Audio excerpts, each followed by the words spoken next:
आणि आमंत्रण देताना सुद्धा दिलंय. चूलबंद असत चूलबंदीचं आमंत्रण कुठं कधी द्यावं लागतं तुम्हाला माहितीये मला. त्या गोष्टीसाठी चूलबंद करायची गरज नसते. आमचा दोस्त आहे लटपटे,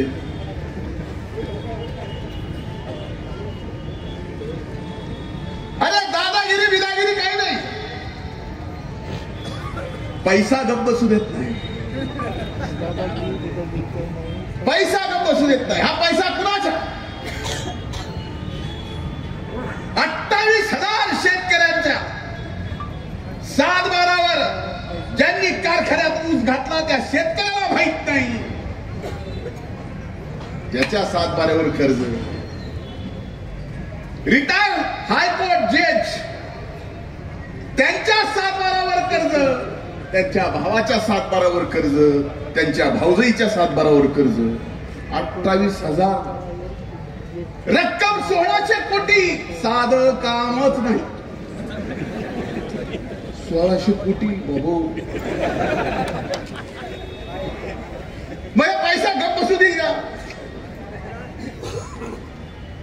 पण ह्या पैशावाल्याची जर जिरवायची असेल तर आज ही नगर परिषदेची निवडणुकीची वेळ आहे. 2 तारखेला त्याची नीटनीटकी आपल्याला जिरवता येते आणि ते फक्त तुम्ही सगळे जिरवू शकता. महाराज म्हणले उद्या पीटीआर पुराच्या पीटीआर वर सुद्धा बोजा. दुकानाची पावती जरी फाटली, भरोसा नाही भावानो कुठल्या बँकेचा बोजा त्या ह्या पावतीवर पडेल. आणि हे सगळं होतं. मला आज एक सांगायचं, मी अनेक बघितलं. मी अनेक वर्ष राजकारणात आहे.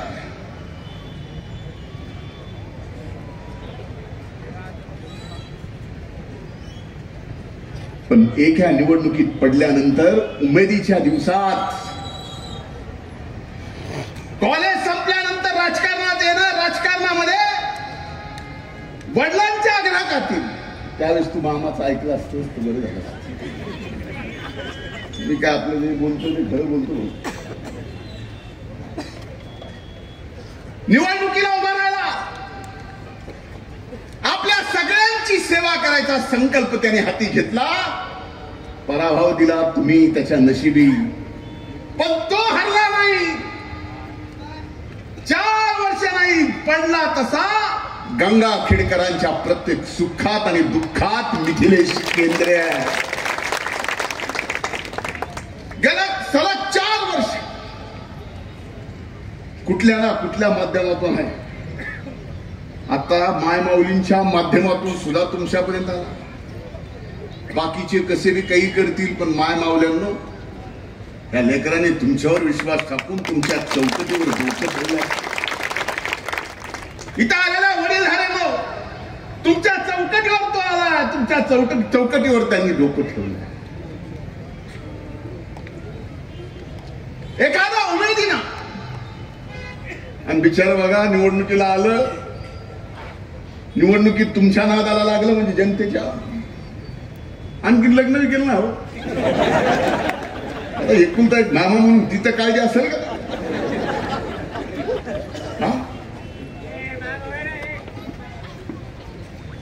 म्हणजे एवढा सेवेचा नाद आहे. ऐकच म्हणून माझी आपल्याला हात जोडून कळकळीची विनंती आहे. फक्त महाराष्ट्र सरकारच्या पैसे आणून या गंगाखेडचा विकास होऊ शकत नाही.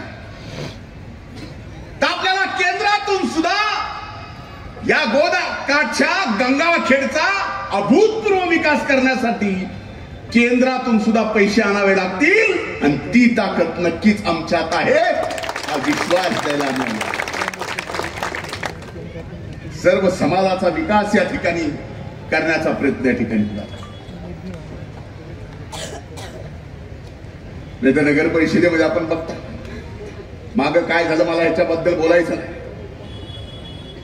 डॉक्टर भाऊजींनी सांगितलं की नगर परिषद चालवताना पारदर्शकता असेल. या गंगाखेडच्या कुठल्याही सामान्य शहरात राहणाऱ्या नागरिकाला 1 रुपयाचा सुद्धा त्रास होणार नाही याची काळजी सुद्धा आम्ही या ठिकाणी नक्कीच घेऊ. आणि कुणाच्या दादागिरीला ह्याला नका. नाही तर काय गेली 250 दिवस मी आपला 250-300 दिवस मी आपला गप्प होतो. मैंने समझा इस दौर में चुप रहना ही सही है. कुछ ना करते हुए भी इतनी गालियां खाई आपसे.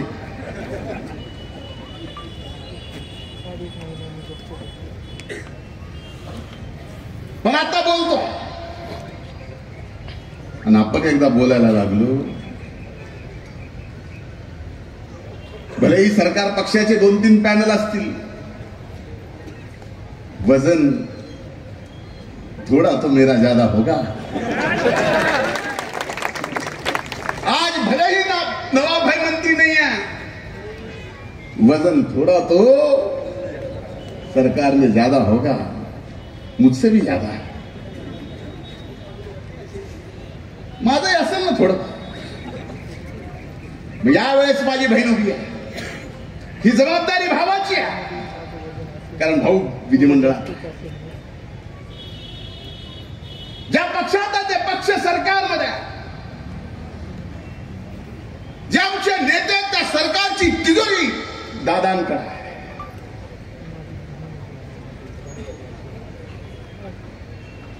बाकी तुम्ही कुठलीही काळजी या ठिकाणी करू नका. ते पुलाचं काहीतरी म्हटलं तुम्ही महाराज, पुल कशासाठी थांबला? आता परळी ते गंगाखेड लोहा हा रस्ता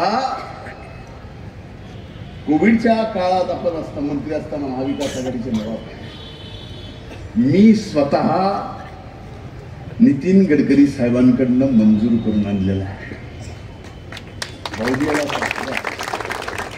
आपल्याला काय आमच्या अण्णांनी सांगितलं, जे चांगलं करशील बाबा या हाताचं या हाताला सोडून द्यायचं असतं. आपल्या वडीलधाऱ्यांनी सांगितलं ते पाळतो. पण आज मी सांगायलो का हे का काम थांबले? बरं इथंच थांबलंय ते थांबलंय. माझ्या मतदारसंघात तिथं मी थांबविले. किसने रुकाया है वो काम? कुणी? आमदाराच्या आमदारांनी. इतकी वाईट वेळ कशासाठी? अरे एवढ्या शेतकऱ्यांचे कोट्यावधी कर्जाचे पैसे तुम्ही बुडवले, ते पैसे तुमच्याकडे आहेत, तरी सुद्धा छाटूक माटूक गोष्टीसाठी तुम्ही या ठिकाणी विकासाची कामं थांबवता. म्हणून अशांना आत्ताच थांबवा, नाही तर राजकारण एवढ्या वेगळ्या मार्गावर जाईल की चांगले माणसं राजकारण करायची इच्छा सुद्धा ठेवणार नाही. माझे हात जोडून आपल्याला विनंती आहे. मागच्या वेळेसही प्रचाराला आलो होतो, विधानसभेच्याही प्रचाराला आलो होतो, आणि आज तिसऱ्यांदा पुन्हा दोन्ही वेळेस प्रचाराला आलो. तुम्ही मला निराश केलं. त्यावेळेस ऐकलं ना. आज मात्र हात जोडून तुम्हाला कळकळीची विनंती करतोय की नगराध्यक्ष पदासाठी सो उर्मिलाताई मधुसूदन केंद्रे आणि या सर्व आघाडीचे उमेदवार जे घड्याळवर उभे आहेत त्याच्या समोरचं बटन दाबून, जे मशालवर उभे आहेत त्याच्या समोरचं बटन दाबून अभूतपूर्व आणि ऐतिहासिक विजय नितीने सही. बरं पुन्हा तो विचारायला नाही करायचा. अभूतपूर्व विजय करा. मी परळीचा विजय साजरा करायला थांबणार नाही. मी इथं येऊन विजय साजरा तुमच्या हा विश्वास तुम्हाला देतो. आणि गंगाखेडच्या अभूतपूर्व ऐतिहासिक विकासाची जिम्मेदारी स्वतःच्या खांद्यावर घेतो आणि इथंच थांबतो. खूप खूप धन्यवाद. जय हिंद, जय महाराष्ट्र.